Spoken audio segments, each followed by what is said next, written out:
السلام عليكم ورحمة الله وبركاته.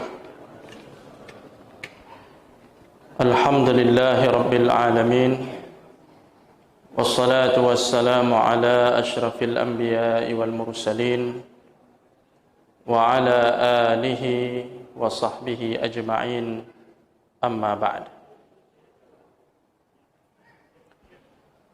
Kaum muslimin wal muslimat, jamaah maghrib yang dirahmati Allah subhanahu wa ta'ala, insyaallah pada malam yang mulia ini kita akan kembali melanjutkan pembahasan sirah terkait dengan syama'il Rasulullah sallallahu alaihi wasallam, sifat karakter baginda Nabi sallallahu alaihi wasallam yang dijelaskan di dalam hadis-hadis yang terhimpun di dalam sebuah kitab bernama Syama'il Muhammadiyah karya Al-Imam Abi Isa At-Tirmidzi rahimahullah. Pada malam ini kita masih melanjutkan sedikit lagi muqaddimah dari Fadilatul Syekh Dr. Abdul Razak yang memberikan ulasan penjelasan tentang kitab ini.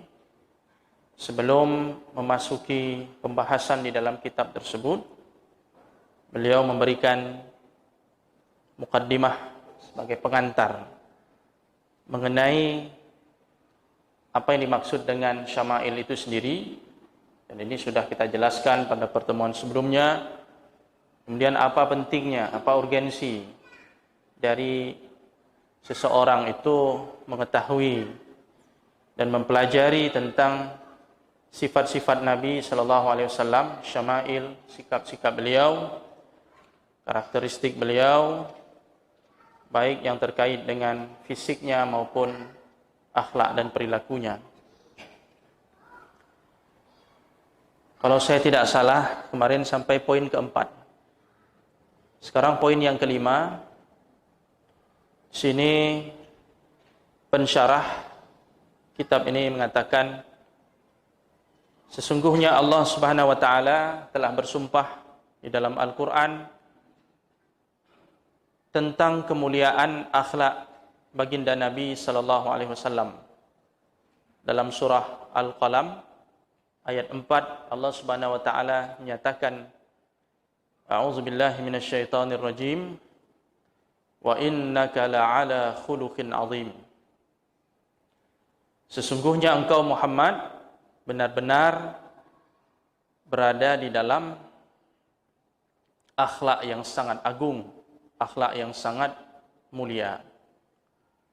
Jadi Allah Subhanahu wa taala mensifati rasulnya ini dengan sifat yang sangat mulia. Beliau adalah orang yang memiliki perilaku yang sangat baik, yang sangat mulia.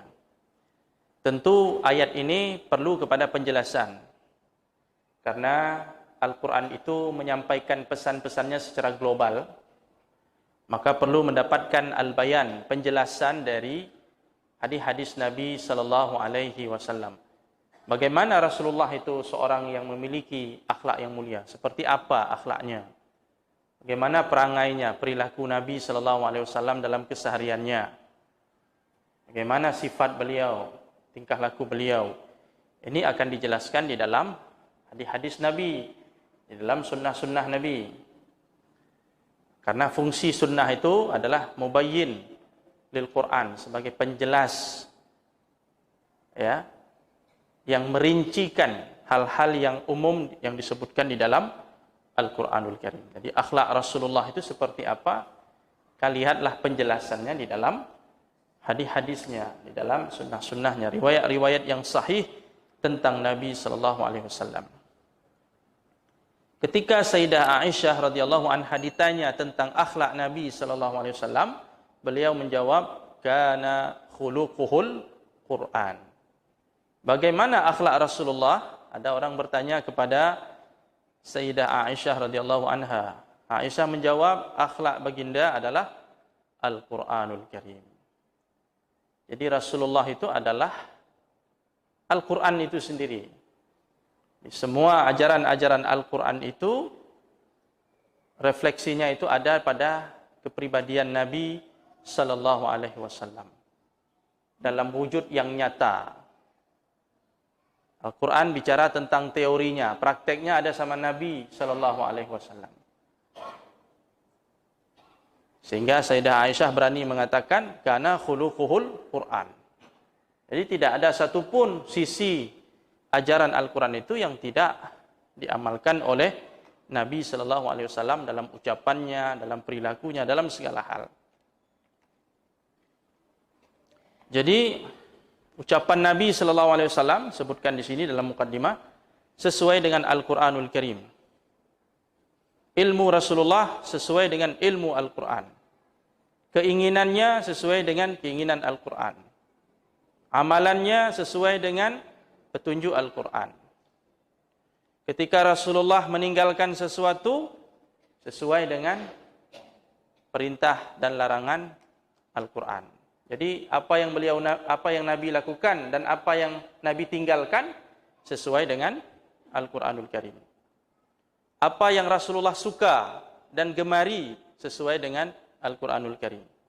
Apa yang Rasulullah benci sesuai dengan Al-Qur'anul Karim. Jadi suka dan benci pun harus sesuai dengan Al-Qur'anul Karim. Di semua sisi kehidupan Nabi, dalam kehidupannya, dalam ibadahnya, dalam muamalahnya, dalam jihadnya, di semua sesuai dengan Al-Qur'anul Karim. Sehingga Aisyah berani mengatakan itu. Orang yang melihat langsung bagaimana kehidupan Rasulullah sallallahu alaihi wasallam. Dan kalau Aisyah ini kan tentu orang yang paling jujur.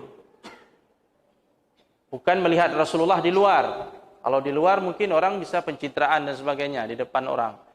Ini Aisyah cerita tentang di rumahnya, di kamar tidurnya, di tempat yang paling privasi ya. Rasulullah bisa sesuai perilakunya dengan Al-Quran. Bagaimana lagi kalau di luar? Kalau kita mungkin sesuai kalau di luar. Kalau di masjid sesuai dengan Quran. Tapi ketika di rumah sendirian, mungkin sudah menyimpang dari keinginan Al-Quranul Karim. Rasulullah tidak demikian. Jadi ini pentingnya kita membahas syama'il ini karena termotivasi oleh ayat ini. Wa innaka la'ala khuluqin azim. Allah bersumpah untuk membuat pernyataan ini. Allah bersumpah dulu. Nun wal qalami wa ma yasturun. Jadi kalau Allah sudah bersumpah berarti bukan main-main ini sebuah pernyataan. Setelah bersumpah dengan sekian banyak sumpah, Allah Subhanahu wa taala mengatakan wa innaka la'ala khuluqin azim. Akhlak Rasulullah itu agung sekali, mulia sekali. Bagaimana mulianya? Silakan kita ikuti, kita simak pembahasan syama'il ini.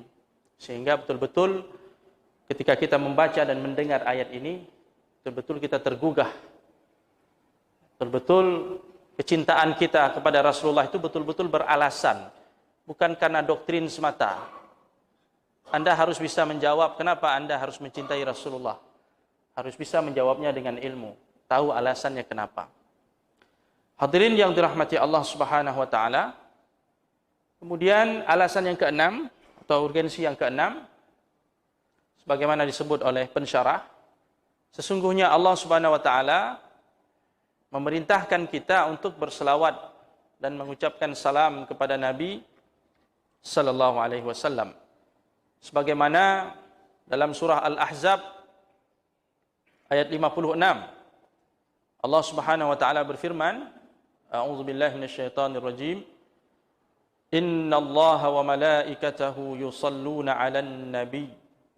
Ya ayyuhalladzina amanu sallu 'alaihi wa sallimu taslima. Sesungguhnya Allah dan para malaikatnya berselawat kepada Nabi. Wahai orang-orang yang beriman, berselawatlah kalian untuknya dan ucapkan salam kepadanya. Al-Ahzab ayat 56. Jadi semakin kita mengenal Rasulullah, syama'il Nabi sallallahu alaihi wasallam, maka semakin bersemangat kita untuk berselawat kepada Nabi. Karena selawat ini perintah dari Allah. Siapa yang berselawat kepada Nabi 1 kali, Allah berselawat untuknya 10 kali. Dibalas dengan rahmat oleh Allah 10 kali. Dilipat gandakan. Semakin banyak kita berselawat kepada Nabi, semakin banyak rahmat Allah yang tercurah. Semakin kita mengenal Rasulullah, maka semakin semangat kita berselawat untuknya. Dan semakin bagus kualitas selawat kita. Sehingga di sini dikatakan, Ibnul Qayyim mengatakan, dalam kitab Jala'ul Afham, beliau mengatakan, sesungguhnya selawat orang yang berilmu, yang mengenal Nabi SAW, berbeda dengan selawat orang-orang awam, yang tidak mengenal Rasulullah kecuali cuma nama saja. Rupanya beda nih selawat. Kualitas selawat antara satu orang dengan orang lain berbeda-beda. Sama-sama mungkin mengucapkan Allahumma salli ala Muhammad dan seterusnya. Tapi kualitas orang yang mengucapkannya berbeda-beda. Maka pahalanya pun berbeda-beda. Rahmat, ganjaran, kebaikan dari Allah pun berbeda-beda. Tergantung kualitas ilmu seseorang terhadap nabinya itu. Makanya tidak sama ibadah orang yang berilmu dengan ibadah orang yang tidak berilmu. Hal yastawil ladzina ya'lamun wal ladzina la ya'lamun, kata Allah. Apakah sama orang-orang yang berilmu dengan yang tidak berilmu? Hal di sini pertanyaan apakah? Tapi bukan pertanyaan untuk dijawab, tidak perlu dijawab. Karena ada pertanyaan-pertanyaan yang sifatnya memang jawabannya sudah jelas. Artinya apa? Tidak sama. Di istifham di sini lin nafi. Pertanyaan tapi untuk menafikan. Artinya memang tidak sama antara orang yang berilmu dengan orang yang tidak berilmu dalam hal beribadah kepada Allah Subhanahu wa taala. Motivasinya beda. Tata cara pelaksananya beda. Semangatnya juga beda. Antara orang berilmu dengan orang yang tidak berilmu. Sampai kepada selawat kepada Nabi. Kata Ibnul Qayyim, orang yang mengenal Rasulullah sallallahu alaihi wasallam dengan baik, itu selawatnya beda dengan selawat orang-orang awam biasa yang tidak mengenal Nabi sallallahu alaihi wasallam. Selawat mereka, kata Ibnul Qayyim, hanya untuk menggerakkan badan saja, untuk menggerakkan bibir saja, menggerakkan lidah biar ada kerjaan supaya enggak nampak kosong, digerakkan lidahnya dengan berselawat tanpa dia memahami makna dari selawat itu apa, siapa orang yang dia selawatkan dia tidak kenal, sehingga tidak berkesan. Jadi selawatnya tidak bermakna, tidak berkesan. Jadi beda selawatnya Bilal bin Rabah umpamanya dengan selawat kita. Kenapa Bilal bin Rabah itu hidup bersama Rasulullah, dia saksikan bagaimana perjuangannya bersama Nabi sallallahu alaihi wasallam. Bisa-bisa kalau kita berselawat untuk Rasulullah dengan ilmu tadi bisa menangis, menetes air mata. Kenapa? Mengingat bagaimana jihad Rasulullah, perjuangan Rasulullah, kebaikan Rasulullah, karunia Allah dengan mengutusnya sebagai Nabi, sebagai petunjuk bagi umat ini. Bisa menangis itu. Bisa menetes air mata. Jadi selawatnya para sahabat dengan selawat kita beda. Jadi supaya kita tidak ketinggalan jauh sekali, setidaknya walaupun kita tidak berjumpa Nabi SAW, kita belajar tentang beliau. Belajar tentang syama'il ini. Belajar tentang sifat-sifat Rasulullah. Setelah kita belajar ini, mudah-mudahan ketika kita berselawat seolah-olah kita nampak Rasulullah itu ada di depan kita, seolah-olah. Seolah-olah kita bertemu dengan Nabi SAW, melihat sosoknya, meskipun kita tidak pernah bersamanya. Dan kita senantiasa akan merindukannya. Nah, kita berusaha supaya kita dikumpulkan, dibangkitkan oleh Allah bersamanya. Sehingga atas dasar motivasi dan semangat itu, kita akan berbenah diri menjadi lebih baik dari hari ke hari, semakin baik, semakin dekat kita dengan Rasulullah dan petunjuk-petunjuk yang diajarkannya. Kemudian hadirin yang dirahmati Allah Subhanahu wa taala, poin yang ketujuh, kata Syekh Abdul Razak, bahwasanya sifat-sifat Rasulullah, sirah kehidupannya itu merupakan manhaj dalam kehidupan, yang membentuk satu sistem dalam kehidupan seorang muslim. Barang siapa yang mengikuti manhaj tersebut, maka dia akan mendapatkan kemuliaan di sisi Allah Subhanahu wa taala.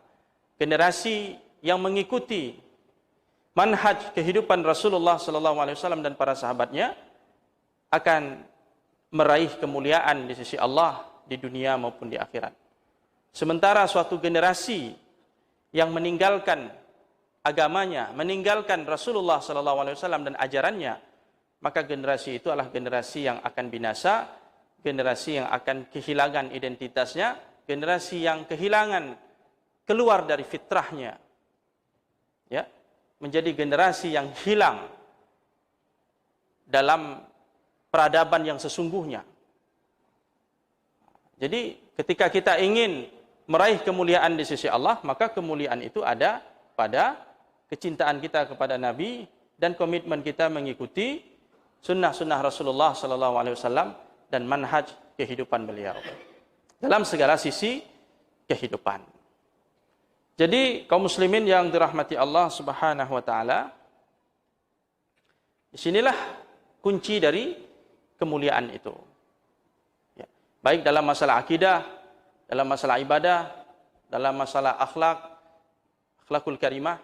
Jadi Rasulullah itu sebagai cerminannya, sebagai petunjuknya, sebagai pedoman kita di dalam hal ini.